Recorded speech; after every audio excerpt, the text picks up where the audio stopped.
Hey everybody, I'm Abi Jacks, Director of Marketing and Growth at LoveAdmin, and you're listening to the Mini-Me podcast, where I'll be taking you through the world of marketing for your children's activity organisation with no buzzword bingo as a promise. Welcome back to Mini Marketing. I hope you enjoyed the last episode on the 3 essential marketing pillars. If you haven't heard it, then check out our channel and add 7 minutes to your listening experience. The way I'm structuring these episodes is that they build on one another, but you can also listen to them out of order without frying your brain too much. So today I'm going to be talking about one of the most important, if not the most important, parts of marketing, and that's knowing your target audience. One of the reasons when marketers apply for jobs, if they get asked if they have lots of industry experience, is because if you don't know your target audience inside out, your marketing's going to fall flat. Which in itself confuses me, because if you're a decent marketer, your superpower is getting to know whichever target market's thrown at you. Case in point, I've marketed for an Italian boiler manufacturer where plumbers merchants are the most fun and love a day at the races. A global advertising company, there are huge nuances between an audience in the US, UK and Australia, yet they speak the same language, right? And now I'm talking to sports clubs, activity providers and membership orgs. And even within these, there are many, many key differences. Was I an expert in these industries before I worked with them? No. Did I have to master their language very quickly? Hell yes. Last month, I even had to learn in 2 days how to speak to a classroom of 10-year-olds when I did a careers talk at my son's school. Probably the most terrifying presentation ever. But I did my research and prepped with my son as to what would keep them engaged and how to show them value that they could understand. FYI, handing out lollies at the end may be cheating, but it's a key way to being remembered with a group of 10-year-olds. The great thing about the sports and activity provider space is that you live your target audience day in, day out. It's not the type of industry where you run your organisation from an office. You're at the coalface with your customers, and they are very happy to give their opinions on what they like and don't. In fact, they can be very polarised as to their reactions, and often in the same day. So you know your target audience? Great. But do you? Really?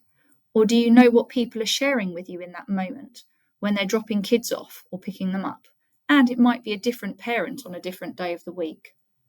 If I asked you to tell me who your target audience was, what would you say?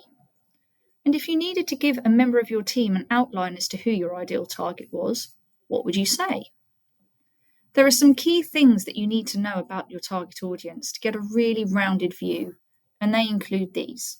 Number 1, what are their challenges and pain points in life? 2, what do they really care about, not just relating to when they're with you, but in general? 3, how do they like to communicate? 4, what and who are influencing their decisions and preferences? 5, how can and do you make their life easier and better? 6, what are their bugbears around the service that you provide? And 7, and then how would you group them? Last session, I had us mind mapping, which is one of my favourite ways to get things out of my head. Today, I'm going to ask you to do the simplest workshop ever to help define your target audiences. Don't worry, this is a simple exercise and just needs a load of sticky notes, another one of my faves, pens, obviously, and either just yourself or a couple of teammates to help you out and give a different perspective. I personally find bribing people with pizza or brownies helps this happen. Plus, people love getting involved in things like this and adding their viewpoints. It makes them feel heard and respected. So, on top of each sticky, write what you're looking to understand. I would suggest 1, challenges. 2, what do they care about? 3, how communicate? 4, what/who influences them? 5, how to make life better. 6, bugbears. 7, anything else of note. Then stick these up around the room. Once you've fed everyone pizza, hand out packets of stickies and pens and give people 15 minutes to write as many things as they can under each of the headings. But before this, you need to decide what customer groups you want to do them on. For example, it could be parents, participants, friends, schools, volunteers. Or you could split that by whether they're an existing or prospective client, whether they attend frequently or ad hoc, whether they do multiple things with you or just one. I often find if I just start simple, once we begin the exercise, people start asking about what to do with variations that impact what they put on the sticky. For example, participants who attend a lot may care about developing their skills and being the best, but participants who just come once a week do it for fun and seeing friends. You then might be like, I need to split my participants by competitive versus fun. And then I probably need to split my parents the same, because fun parent cares about their friends and how happy fun participant is, but competitive parent cares about developing and how competitive participant is performing. Try and have at least 3 groups of people you'd like to run this on. Set a timer, 15 minutes, start with your first group, and when it rings, collect all the stickies from the wall. Please make sure you label which pile is which. I've done this before and it can get messy. And then stick them back up again and start with the next one. You might find that you do it once, all disagree with each other, and need some more time to remove any unconscious biases you may have applied. An example of unconscious bias might be basing the facts that all parents are rubbish with technology because some of them are. But actually, you don't hear from those parents who can make payments fine because it runs smoothly. At the end, you'll have 3 sets of information about your 3 main customer groups, which you pop into a spreadsheet and all agree are representative of what you know and think. If you want to get really profesh, you'll then send the same questions out to your customers, prospects, community, and you'll get the answers from the horse's mouth, as it were. There are plenty of low-cost, simple survey tools you can use. SurveyMonkey, for example. Drop a link in an email or on social and done. For participants, that depends on their age. Younger kids may enjoy an activity in class where you ask and they simply raise their hands with their answers.